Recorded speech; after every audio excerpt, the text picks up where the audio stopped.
Affirmations ಮಾಡಿ ಅಂತಾರಲ್ಲ, ಏನಿದು ಅಫರ್ಮೇಷನ್ಸ್? ನಿಜವಾಗ್ಲೂ ಅಫರ್ಮೇಷನ್ ಮಾಡಿದ್ರೆ ಬದಲಾವಣೆಗಳಾಗುತ್ತಾ? ಹೇಗೆ ಮಾಡೋದು ಅಫರ್ಮೇಷನ್? ಯಾವ ಥರ ಅದನ್ನು ಮಾಡೋದು?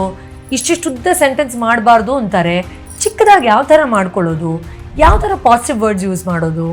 ಅಫರ್ಮೇಷನ್ಸಿಂದ ಸಬ್ಕಾನ್ಷಿಯಸ್ ಮೈಂಡಲ್ಲಿ ಎಷ್ಟೊಂದು ಬದಲಾವಣೆ ಆಗುತ್ತೆ ಅಂತಾರಲ್ಲ, ಅದ್ರ ಬಗ್ಗೆ ಏನು ಅಂದರೆ ಏನೂ ಗೊತ್ತಿಲ್ಲ, ತುಂಬ ಕನ್ಫ್ಯೂಸ್ ಆಗ್ತಾ ಇದೆ ಅಂತ ಕೆಲವರು ಹೇಳಿದ್ರೆ, ನಾವೆಲ್ಲ ಮಾಡ್ತಾ ಇದ್ದೀವಿ ಅಂತ ಅಫರ್ಮೇಷನ್ ಮಾಡೋರು ಕೂಡ ಸಾಕಷ್ಟು ತಪ್ಪುಗಳನ್ನು ಮಾಡ್ತಾ ಇರ್ತಾರೆ.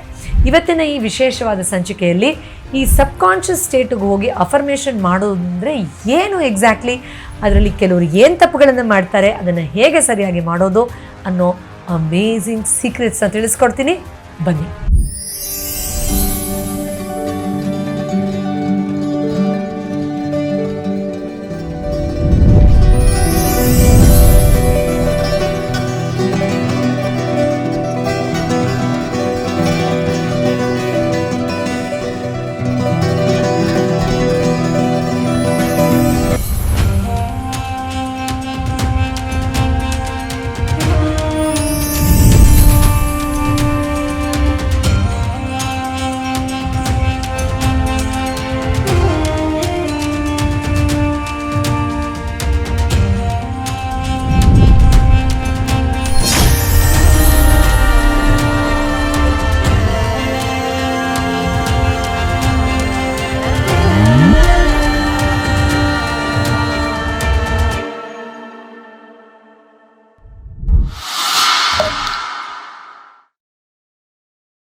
ನಮಸ್ಕಾರ ವೀಕ್ಷಕರೇ, ಔಷಧ ರಹಿತ ಚಿಕಿತ್ಸೆಯ ಇನ್ನೊಂದು ವಿಶೇಷವಾದ ಸಂಚಿಕೆಗೆ ನಿಮ್ಮೆಲ್ಲರಿಗೂ ಸ್ವಾಗತ.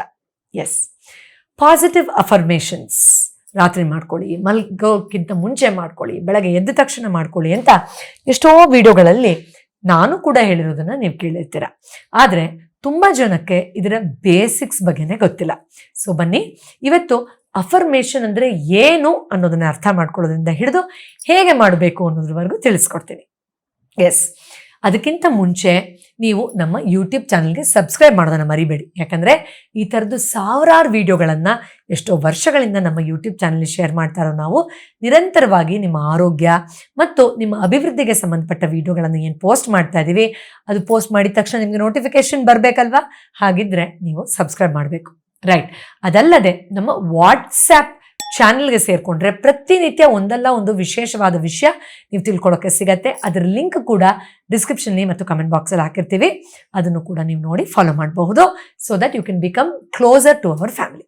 ಎಸ್, ಇನ್ನು ಅಫರ್ಮೇಷನ್ ಅಂದರೆ ದೃಢೀಕರಣ ಅಂತ. ಏನು ದೃಢೀಕರಣ? ನಿಮಗೆ ಯಾವುದು ಬೇಕೋ ಅದರ ದೃಢೀಕರಣ.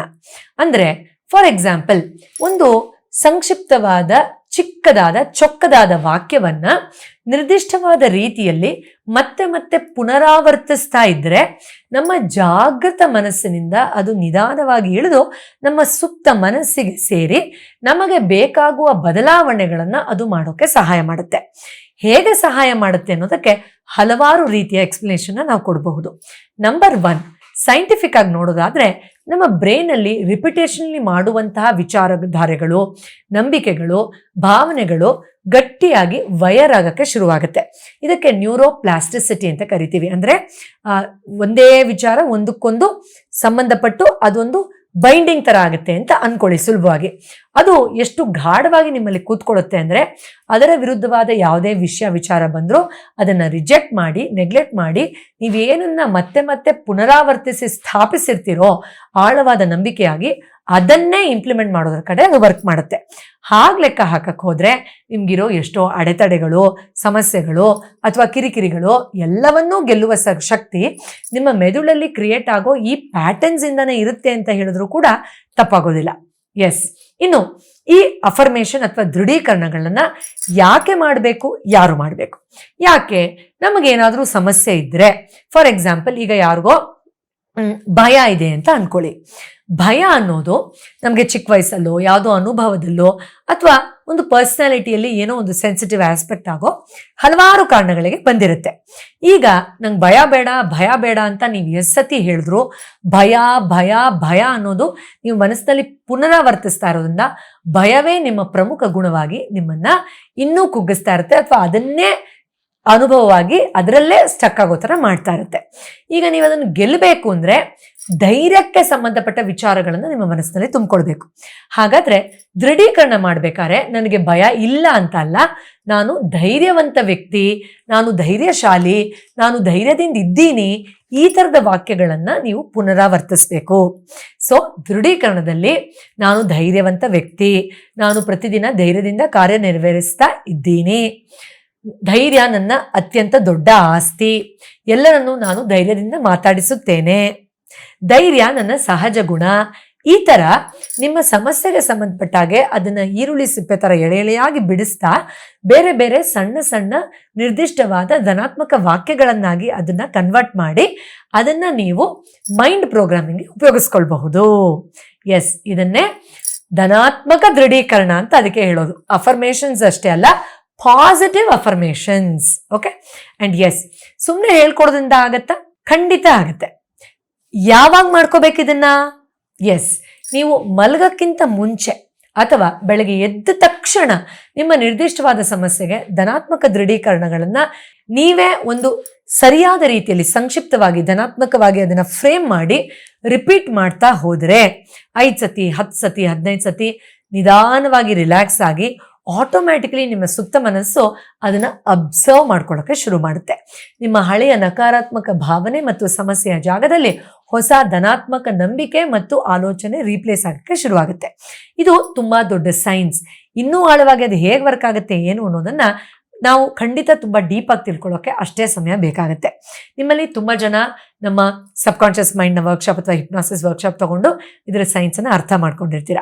ನೀವು ಇನ್ನೂ ಅದನ್ನು ಅರ್ಥ ಮಾಡ್ಕೊಂಡಿಲ್ಲ ಅಂದರೆ ನಮ್ಮ ಬೇಸಿಕ್ ಟು ಅಡ್ವಾನ್ಸ್ ಸಬ್ಕಾನ್ಷಿಯಸ್ ಮೈಂಡ್ನ ಫ್ರೀ ವೆಬಿನಾರ್ ಏನಿದೆ, ಇಂಟ್ರೊಡಕ್ಷನ್ ವೆಬಿನಾರ್, ಅದನ್ನು ಅಟೆಂಡ್ ಮಾಡ್ಕೊಳ್ಳಿ. ಅದರ ಲಿಂಕ್ ಡಿಸ್ಕ್ರಿಪ್ಷನ್ ಮತ್ತು ಕಮೆಂಟ್ ಬಾಕ್ಸಲ್ಲಿದೆ. ಅಟೆಂಡ್ ಮಾಡ್ಕೊಂಡ್ಮೇಲೆ ನಿಮಗೇನೆ ಅದು ಯಾವ ರೀತಿ ಉಪಯೋಗಕ್ಕೆ ಬರಬಹುದು ಅನ್ನೋ ಡೀಪ್ ಸೈನ್ಸ್ ತಿಳಿಯೋಕ್ಕೆ ಶುರುವಾಗುತ್ತೆ. ಅದಾದ ಮೇಲೆ ನೀವು ಅದನ್ನು ಆ ಸ್ಟೇಟಿಗೆ ಹೋಗಿ ನಿಖರವಾಗಿ ನಿರ್ದಿಷ್ಟವಾಗಿ ಚಮತ್ಕಾರಿತವಾಗಿ ಬದಲಾವಣೆ ಮಾಡ್ಕೊಳ್ಬಹುದು. ಅದ್ಯಾವುದೂ ಇಲ್ಲದೇನು ಜಸ್ಟ್ ಲೈಕ್ ದಟ್ ಇಷ್ಟೇ ಬೇಸಿಕ್ ತಿಳ್ಕೊಂಡು ಟು ಸ್ಟಾರ್ಟ್ ಆಫ್ ವಿತ್ ನಿಮ್ಮೆಲ್ಲ ಚೇಂಜಸ್ನ ಖಂಡಿತ ಕ್ರಿಯೇಟ್ ಮಾಡ್ಕೊಳ್ಬಹುದಾಗಿದೆ. ಎಸ್, ಒಂದಕ್ಕಿಂತ ಹೆಚ್ಚು ವಿಷಯಕ್ಕೆ ಅಫರ್ಮೇಷನ್ ಮಾಡಬಹುದಾ? ಖಂಡಿತ ಮಾಡಬಹುದು. ಆದರೆ ವಿಪರೀತವಾಗಿ ಎಲ್ಲವನ್ನೂ ಕಲಿಸ್ಬಿಟ್ರೆ ಹೇಗೆ ತಿಂಡಿ ಒಂದಕ್ಕಿಂತ ಹೆಚ್ಚು ತಿನ್ಬೋದು, ಒಂದು ಇಡ್ಲಿ ಒಂದು ದೋಸೆ, ಬಟ್ ಇಡ್ಲಿ ದೋಸೆ ಪುಳಿಯೋಗರೆ ಉಪ್ಪಿಟ್ಟು ಕೇಸರಿ ಬಾತು ಜಾಮೂನು ಅದ್ರ ಜೊತೆಲಿ ಇರ್ಲಿ ಬಿಡು ಅಂತ ನೀವು ಒಂಚೂರು ಫ್ರೆಂಚ್ ಫ್ರೈಸು ಎಲ್ಲ ಬೆಳಗ್ಗೆನೆ ತಿಂದರೆ ಹೇಗಾಗುತ್ತೋ ಆ ಥರ ಮನಸ್ಸಿಗೆ ಓವರ್ಲೋಡ್ ಆದಾಗ ಇಂಪ್ಲಿಮೆಂಟೇಷನ್ ಕಷ್ಟ ಆಗುತ್ತೆ ಅಷ್ಟೆ. ಎಸ್, ಈ ಮಾಹಿತಿ ನಿಮಗೆ ಇಷ್ಟ ಆಗಿದೆ, ಉಪಯೋಗ ಆಗಿದೆ ಅಂತ ಅಂದ್ಕೊಂಡಿದ್ದೀನಿ. ಇದನ್ನೇ ನಾವು ಧನಾತ್ಮಕ ದೃಢೀಕರಣ ಅಥವಾ ಪಾಸಿಟಿವ್ ಅಫರ್ಮೇಷನ್ ಅಂತ ಹೇಳೋದು. ಇದನ್ನು ನೀವು ಯಾವುದೇ ಸಮಸ್ಯೆಗೆ ಮಾಡ್ಕೋಬಹುದು, ಬಟ್ ನಿರ್ದಿಷ್ಟವಾದ ರೀತಿಯಲ್ಲಿ ಸರಿಯಾದ ರೀತಿಯಲ್ಲಿ ಅದನ್ನು ಬರೆದು ಮಾಡಿದ್ರೆ ಉಪಯೋಗ ಆಗುತ್ತೆ. ಇಲ್ಲ ಅಂದರೆ ಮೈಂಡ್ ಇನ್ನೂ ಕನ್ಫ್ಯೂಸ್ ಆಗುತ್ತೆ, ಅಥವಾ ಅದು ಸರಿಯಾಗಿ ಪ್ರೋಗ್ರಾಮ್ ಆಗದೆ ಇದ್ದರೆ ಇನ್ನೂ ಕನ್ಫ್ಯೂಷನ್ಸಲ್ಲಿ ಪ್ರಾಬ್ಲಮ್ಸ್ ಹೆಚ್ಚಾದರೂ ಆಗಬಹುದು. ಎಸ್, ಆ್ಯಂಡ್ ಇದೇ ಥರ ನಮ್ಮ ಒಂದು ಮೈಂಡ್ ಅಫರ್ಮೇಷನ್ ಮಾಡ್ಕೊಳ್ಬೇಕಾದ್ರೆ ನೆಗೆಟಿವ್ ಥಾಟ್ಸನ್ನು ತೊಗೊಂಡು ಬಂದು ವಿಪರೀತ ಸಮಸ್ಯೆ ಕೊಡ್ತಾ ಇರುತ್ತೆ. ನಾನು ಆಗುತ್ತೆ ಅಂದರೆ ಆಗಲ್ಲ ಆಗಲ್ಲ ಆಗಲ್ಲ ನಿನಗಾಗಲ್ಲ ಅಂತ ಹೇಳೋದು, ಅಥವಾ ಪಾಸಿಟಿವ್ ಸ್ಟೇಟ್ಮೆಂಟ್ ರನ್ ಮಾಡೋಕ್ಕೆ ಹೋದರೆ 100 ಸತಿ ಬೇರೆ ನೆಗೆಟಿವ್ ಸ್ಟೇಟ್ಮೆಂಟ್ಗಳು ಮೈಂಡಲ್ಲಿ ಬರೋದು ಅಲ್ವಾ? ಎಸ್, ಆ್ಯಸ್ ಎ ಥೆರಪಿಸ್ಟ್ 15 ವರ್ಷದಲ್ಲಿ ಈ ಸಮಸ್ಯೆನ ಅನುಭವಿಸಿರೋ ಎಷ್ಟೋ ಪೇಷಂಟ್ಗಳನ್ನು, ಕ್ಲೈಂಟ್ಗಳನ್ನು ನಾನು ನೋಡಿದ್ದೀನಿ. And I understand your problem completely. ಅದಕ್ಕೋಸ್ಕರನೇ ತುಂಬ ನಾಮಿನಲ್ ಫೀಸಲ್ಲಿ ನಾವು 30 ಡೇಸ್ ಬ್ರೈನ್ ಟ್ರೈನಿಂಗನ್ನು ಬ್ರೈನ್ ಜಿಮ್ ಅನ್ನೋ ಪ್ರೋಗ್ರಾಮಲ್ಲಿ ಆಯೋಜಿಸಿರೋದು. ಅದನ್ನು ನೀವು ಆರಾಮಾಗಿ ತೊಗೊಳ್ಬಹುದು. ಲಿಂಕ್ ಡಿಸ್ಕ್ರಿಪ್ಷನ್ ಮತ್ತು ಕಮೆಂಟ್ ಬಾಕ್ಸಲ್ಲಿ ಹಾಕಿರ್ತೀವಿ. ತುಂಬ ಈಸಿಯಾಗಿ 30 ಡೇಸ್ ನಾನೇ ಕೊಡುವ ಆ ಒಂದು ವೆಬಿನಾರ್ ಟ್ರೈನಿಂಗಲ್ಲಿ ನೀವು ತೊಗೊಳ್ತಾ ಆರಾಮಾಗಿ ಹೊರಗಡೆ ಬರ್ಬೋದು. ಇದೇ ರೀತಿ ಹೊರಗಡೆ ಬಂದವರ ಒಪಿನಿಯನ್ನು ನೋಡಿ ಆವಾಗ ನಿಮಗೆ ನೆಗೆಟಿವ್ ಥಾಟ್ಸಿಂದ ಹೊರಗಡೆ ಬಂದ ಮೇಲೆ ಇನ್ನೂ ಸುಲಭವಾಗಿ ಯಾವ ರೀತಿ ಅಫರ್ಮೇಷನ್ಸ್ ಮಾಡ್ಕೊಳ್ಬೋದು ಅಂತ ಗೊತ್ತಾಗುತ್ತೆ. ಆ್ಯಂಡ್ ಅಫರ್ಮೇಷನ್ನ ಏನು ಬೇಕಾದ್ರೂ ಪಡ್ಕೊಳಕ್ಕೆ ಮಾಡ್ಕೋಬಹುದಾ? For example, I have a car, I want a house. Yes, ಇದನ್ನು ಮಾಡ್ಕೊಳ್ಬಹುದು, ಬಟ್ ಅದಕ್ಕೆ ನಿಮಗೆ ಮ್ಯಾನಿಫೆಸ್ಟೇಷನ್ ಬಗ್ಗೆ ತಿಳ್ಕೊಳ್ಳೋ ಅವಶ್ಯಕತೆ ಇದೆ. ಎಲ್ಲನೂ ಒಂದೇ ಸತಿ ತಿಳ್ಕೊಬೇಕು ಅಂತ ಏನಿಲ್ಲ. ಸ್ಟೆಪ್ ಬೈ ಸ್ಟೆಪ್ ಹೆಜ್ಜೆ ಹೆಜ್ಜೆಯಾಗಿ ಮೊದಲು ನೆಗೆಟಿವ್ ಥಾಟ್ಸನ್ನು ಮ್ಯಾನೇಜ್ ಮಾಡಿ, ನಾನು ಹೇಳ್ಕೊಟ್ಟಿರೋ ವಿಡಿಯೋಗಳಲ್ಲಿ ಇಷ್ಟ ಆದ ಸೂತ್ರಗಳನ್ನು ಫಾಲೋ ಮಾಡಿ, ಅದಾದಮೇಲೆ ಸ್ಟೆಪ್ ಬೈ ಸ್ಟೆಪ್ ನೀವೇ ಹೆಜ್ಜೆ ಹೆಜ್ಜೆಯಾಗಿ ಮುಂದಕ್ಕೆ ಹೋಗ್ಬೋದು. ಓಕೆ, ಮತ್ತೆ ಸಿಗ್ತೀನಿ ಇನ್ನೊಂದು ವಿಶೇಷವಾದ ಸಂಚಿಕೆ ಜೊತೆ. ಎಲ್ರಿಗೂ ಒಳ್ಳೆಯದಾಗಿ. ನಮಸ್ಕಾರ. ಪೂರ್ವಿ ಮೇಡಮ್ ಅವ್ರದ್ದು ನನಗೆ ಯೂಟ್ಯೂಬಲ್ಲಿ ಆನ್ ಮಾಡಿದವಾಗ ನನಗೆ ಒಂದೊಂದೇ ವಿಡಿಯೋಗಳು ಸಿಗ್ತಾ ಹೋಯಿತು. ನಿಜವಾಗ್ಲೂ ನನಗೆ ಪ್ರತಿಯೊಂದೂ ನನಗೆ ಹಂತವಾಗಿ ನನಗೆ ನನಗೆ ಸೊಲ್ಯೂಷನ್ ಸಿಗ್ತಾ ಹೋಗ್ತು. ಒಂದು ಉಸಿರಾಟದಿಂದನೇ ನಮ್ಮ ಒಂದು ಮನಸ್ಥಿತಿನ ಸರಿ ಮಾಡ್ಕೋಬೋದು, ನೀರನ್ನು ಕುಡಿಯೋದ್ರಿಂದನೂ ನಮ್ಮ ಮನಸ್ಥಿತಿನ ಸರಿ ಮಾಡ್ಕೋಬೋದು. ಆಮೇಲೆ ಥಾಟ್ಸನ್ನ ನಾವು ಯಾವ ರೀತಿ ನಾವು ಬ್ರೈನಿಗೆ ಹೇಳಬೇಕಾಗತ್ತೆ, ನಾವೇನು ಅಂದ್ಕೊಂಡಿರ್ತೀವಿ ನೆಗೆಟಿವ್ ಏನಾದರೂ ಒಂದು ಫೀಲಿಂಗ್ಸ್ ಬಂತು ಅಂದ ತಕ್ಷಣವೇ ಅದನ್ನೇ ನಾವು ಜಾಸ್ತಿ ಥಿಂಕ್ ಮಾಡಿ ಏನು ಮಾಡಿಬಿಡ್ತೀವಿ, ಅದರಲ್ಲೇ ಮುಳುಗೋಗ್ಬಿಡ್ತೀವಿ. ಆವಾಗ ನಮ್ಗೆ ನೆಕ್ಸ್ಟ್ ಏನು ನಾವು ಮುಂದೆ ಹೋಗ್ಲಿಕ್ಕೆ ಆಗೋದೇ ಇಲ್ಲ, ಅಷ್ಟಕ್ಕೆ ಡ್ರಾಪ್ ಮಾಡಿಬಿಡ್ತಿದ್ವಿ. ಆದರೆ ಈ ಮೇಡಮ್ ಅವ್ರದ್ದು ನನಗೆ ನಿಜವಾಗ್ಲೂ ನನಗೆ ಅವ್ರದ್ದೆಲ್ಲ ಯೂಟ್ಯೂಬಲ್ಲಿ ಚಾನಲ್ ನೋಡಿದವಾಗ ಅದೇ ನನಗೆ ಅನಿಸ್ತಾ ಬಂತು, ನಮ್ಮ ಬ್ರೈನಿಗೂ ನಾವು ಮೈಂಡ್ ಸೆಟ್ ಮಾಡ್ಬೋದು. ಪಾಸಿಟಿವ್ ಹೇಳ್ಕೊತ ಬಂದವಾಗ ಅದೇ ನಮಗೆ ರಿಚುವಲ್ ಆಗುತ್ತೆ ಅಂತ ಹೇಳಿಬಿಟ್ಟಿದ್ದು. ತುಂಬ ಅದು ಒಂದು ಇನ್ನರ್ ಹೀಲಿಂಗ್ ಕ್ಲಾಸಲ್ಲಿ ಒಂದು ಕ್ಲಾಸ್ ಕೊಟ್ಟರು. ಅದು ಕೊಡ್ತಾ ನೆಗೆಟಿವ್ ಎಲ್ಲನೂ ತೆಗ್ದಾಕೋದು, ಪಾಸಿಟಿವ್ ರಿಸೀವ್ ಮಾಡ್ಕೊಳ್ಳೋದು, ಒಂದು ಜೇನುತುಪ್ಪದ ಮೇಲೆ ಪ್ರಯೋಗನ ಥರ ದೈವದತ್ತವಾಗಿ ನನ್ನೊಳಗೆ ಒಳ್ಳೇದು ಮಾಡೋಕ್ಕೆ, ಪಾಸಿಟಿವ್ ಎನರ್ಜಿನ ಕೊಡೋಕ್ಕೆ ಒಂದು ಜೇನುತುಪ್ಪದಲ್ಲಿ ಒಂದು ಪ್ರಾಕ್ಟಿಕಲಾಗಿ ಕೊಟ್ಟರು. ಒಂದು ಇದನ್ನು ತುಂಬ ಧ್ಯಾನದ ಮೂಲಕ ತುಂಬ ಅದ್ಭುತವಾಗಿತ್ತು. ಅದು ಇವತ್ತಿಗೂ ನಡ್ಸ್ಕೊಂಡು ಹೋಗ್ತಾಯಿದ್ದೀನಿ. ಅದು ಅವ್ರು ಏನು ಹೇಳಿದ್ರು ದೈವದಿಂದ ಬರ್ತಾ ಇರೋ ಸಂಜೀವಿನಿ ಸಿಗ್ತಾ ಇದೆ, ಅದನ್ನು ತಗೊತಾ ಇದ್ದೀನಿ ಕೈಯಲ್ಲಿ ಇಟ್ಕೊಂಡು, ಅದನ್ನು ಸ್ವೀಕರಿಸ್ತಾ ಇದ್ದೀನಿ. ನಿಜವಲ್ಲ ಅದಂತೂ ತುಂಬ ಅದ್ಭುತವಾಗಿ ನನಗೆ ತುಂಬ ವರ್ಕ್ ಆಗ್ತು. ಮೈಂಡ್ ಟ್ರೈನಿಂಗ್ ಅದ್ಭುತವಾಗಿತ್ತು. ಅದ್ರ ಬಗ್ಗೆ ಅಂದರೆ ಎಷ್ಟು ಅದಾದಮೇಲೆ ನನಗೆ ಎವ್ರಿ ಡೇ ನೋಡ್ಬೇಕು ಅನ್ಸೋದು. ಅದು ಕ್ಲಾಸ್ ತೊಗೊತಿದ್ದಂಗೆ ನಂಗೆ ಕಂಟ್ರೋಲ್ ಎಷ್ಟೊತ್ತಿಗೆ ನೋಡ್ತೀನಿ, ಯಾವಾಗ ನೋಡ್ತೀನಿ ಪೂರ್ವಿ ಮ್ಯಾಮ್ನ ಅಂತ. ನಾನು ಒಂದೇ ಹೋಗಿದ್ದೆ ಆಫೀಸ್ಗೆ ಕೌನ್ಸ್ಲಿಂಗ್ದು ಇದನ್ನು ತೊಗೊಂಡು. ಅಲ್ಲಿ ಹೋದಾಗ ನಂಗೆ ಕೌನ್ಸಿಲಿಂಗ್ ತೊಗೋಬೇಕಂತ ಹೇಳ್ಬಿಟ್ಟು ಹೋದೆ ಅಲ್ಲಿ. ಬಟ್ ನಂಗೆ ಅದು ನನ್ನ ಪ್ರಾಬ್ಲಮ್ಸ್ ಹೇಳ್ಕೊಳೋದಕ್ಕಿಂತ ಜಾಸ್ತಿ ಅವ್ರನ್ನು ನೋಡ್ಬೇಕನ್ನೋ ಎಕ್ಸೈಟ್ಮೆಂಟ್ ಜಾಸ್ತಿ ಇತ್ತು ನನಗೆ. ಆಮೇಲೆ ನನ್ನ ಪ್ಯಾಷನ್ ಅದು ಹೇಗೆ ಅಂತ ಹೇಳ್ಬಿಟ್ಟು ಕೇಳಿಕೊಂಡು ಮ್ಯಾಮ್ಗೆ ನೋಡಿ. ಬಟ್ ನನಗೆ ಅವತ್ತು ಆದ ಅನುಭವ ಏನಂದರೆ ನಂಗೆ ಅವ್ರನ್ನ ಜಸ್ಟ್ ನಾನು ಯಾವುದೇ ವಿಡಿಯೋ ನೋಡಲಿ ಅವ್ರು ನೋಡ್ತಾ ಇದ್ರೆ ನಂಗೆ ಜಸ್ಟ್ ಒಂದು ರೋಸ್ ನೋಡ್ದಂಗೆ ಆಗುತ್ತೆ.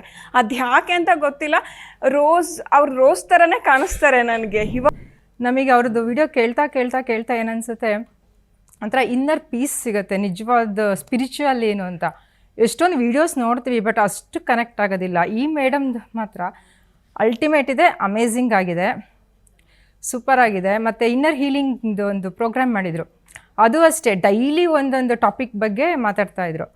ಅದು ಅಷ್ಟೇ ಅಷ್ಟು ತುಂಬ ಅದ್ಭುತವಾಗಿ ಬಂತು. ಆ್ಯಕ್ಚುಲಿ ನಮಗೆ ಇಷ್ಟು ದಿನ ಆದರೂ ಗೊತ್ತೇ ಆಗಿಲ್ವಲ್ಲ, ಇಷ್ಟೊಂದೆಲ್ಲ ಸೈನ್ಸ್ ಇದೆಯಾ ಅಂತ ನಮಗೆ ಒಂದ್ಸರಿ ಆಶ್ಚರ್ಯ ಆಗುತ್ತೆ.